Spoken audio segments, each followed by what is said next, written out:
This is just a brief introduction to our wonderful parish church of St Mary the Virgin here in Calne. The church is open for visitors on some days of the week. Should you visit, there will always be a helpful person willing to explain more details for you. Do enjoy your visit.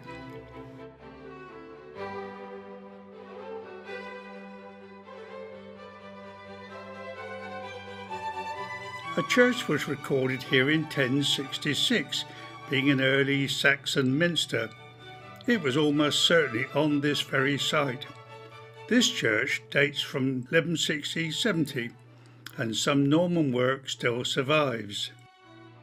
In 1638, the central tower fell and probably damaged the north transept at the eastern end of the church. They were reconstructed around 1650.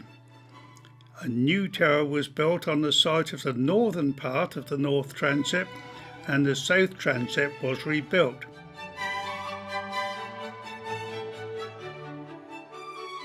One of the many treasures of the church is an old parish chest.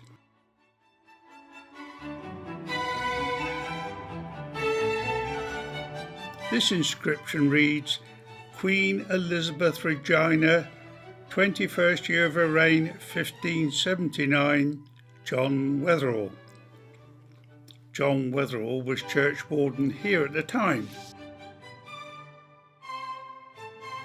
This window is a war memorial. It was installed by Lord Lansdowne in memory of his 3 sons killed in the First World War.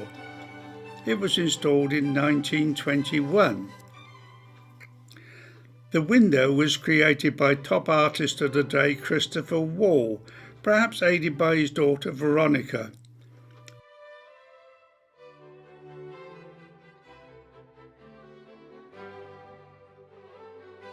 There were 2 restorations in the 19th century. In 1864, the southern and western parts of the church were restored by William Slater. In 1890-91, the chancel was restored by J.L. Pearson.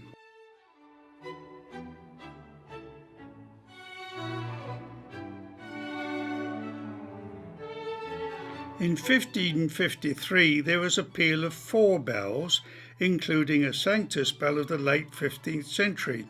This still survives. These were recast in 1976 when a peal of 8 was made. There are plans for the bells to be removed and retuned in due course. A major and very costly undertaking, and much fundraising is needed.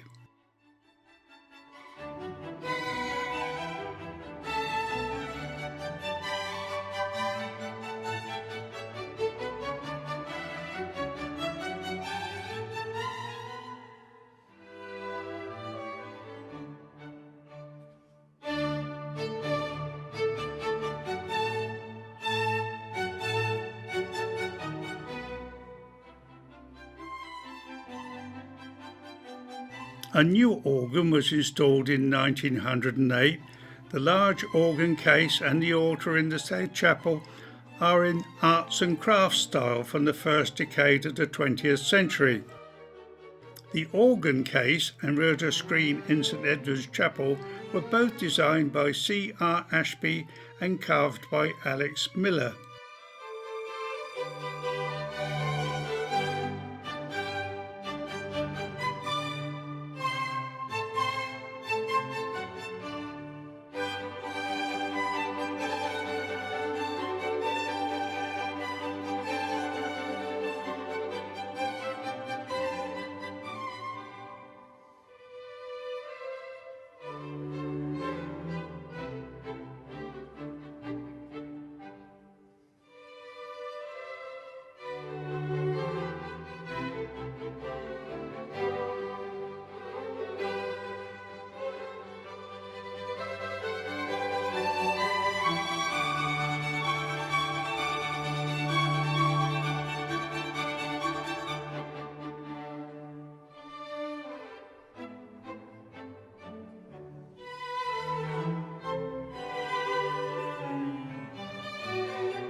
Holy Trinity was built in 1852 to 53.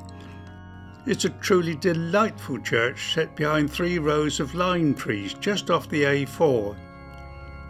It was built to meet the needs of the growing community of Quemmerford, especially the need for a new churchyard because St Mary's churchyard had become overfull.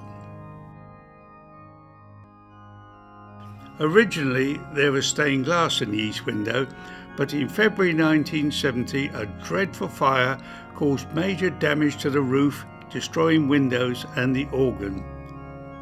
The church was rededicated on the 25th of January 1972. The building cost was met by the then Vicar of Calne, Canon John Guthrie, largely at his own expense. The land was donated by Lord Lansdowne.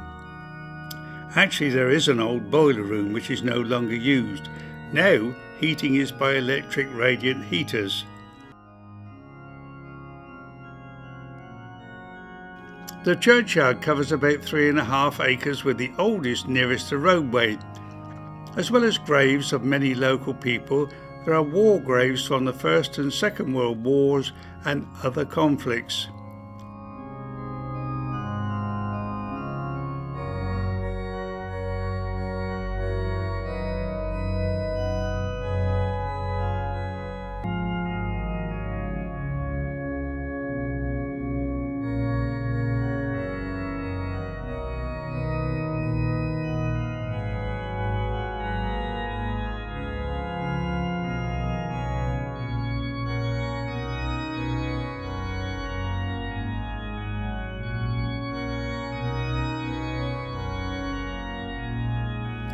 Flowers including snowdrops, crocuses, daffodils, primroses, cowslips and bluebells. They can all be found here, as well as many birds, animals and insects.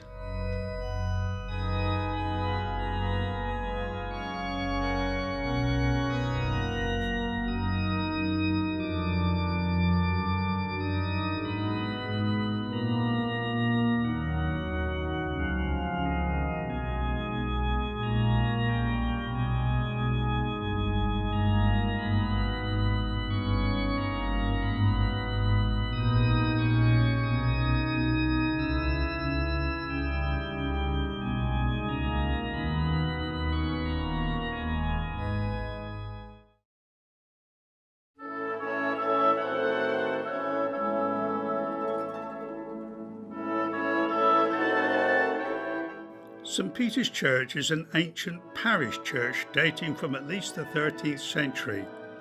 There was a church here at the time of the Domesday Survey. It was described then as being in very poor condition. In about 1671, the bell turret was added.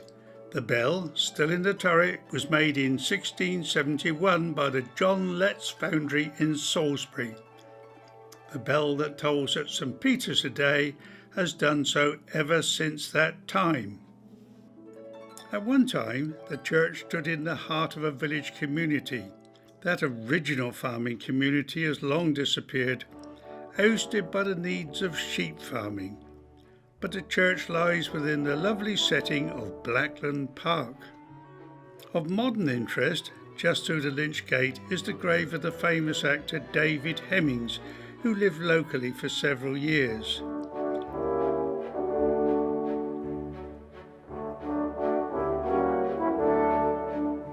If you get the chance to visit the inside of the church, either for a service or for one of the open days, you will certainly be impressed. It's quite small, only seating about 40 persons.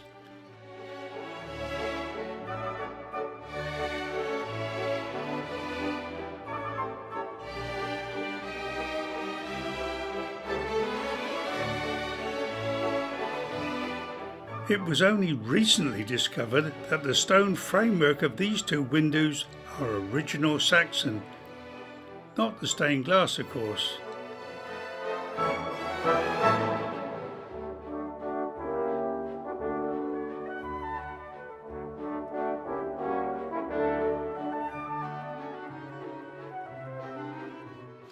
The organ is tucked away in the balcony, and is accessed by this staircase near the church entrance.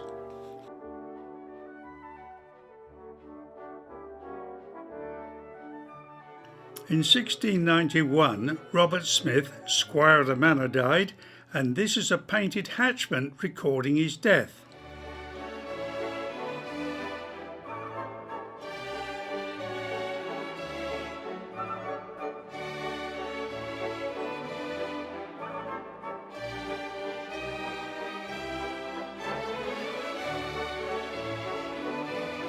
These wonderful hassocks or kneeling mats were made by church members.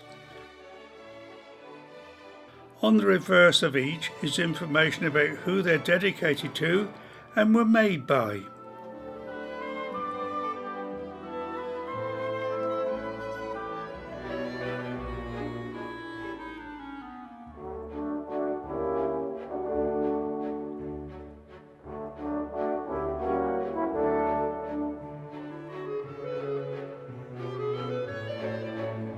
Although a little off the beaten track, this lovely church is well worth a visit and very photogenic.